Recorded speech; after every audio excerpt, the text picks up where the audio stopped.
Magandang araw mga kasolar. So meron po tayo ditong setup pagawa sa atin mula Katarman or Samar. Ito po yung setup na 3.2 kilowatt na hybrid 24 volts. Then meron po tayong baterya na 200 Ah 24 volts.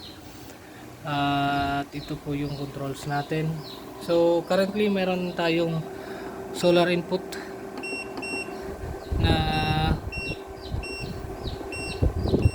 1.6 kilowatt, kaso makulimlim yung araw ngayon, kaya yan ito lang yung harvest niya, 13 amps 392. Ito po, yun na itong ma-pick up. Try natin itong heater, under rin natin yan. Ito po ay 1.3 kilowatt 1350 watts na heater. So yan po yung wattage nya. Ito yung hinuhugot niya sa baterya. Then check natin dito.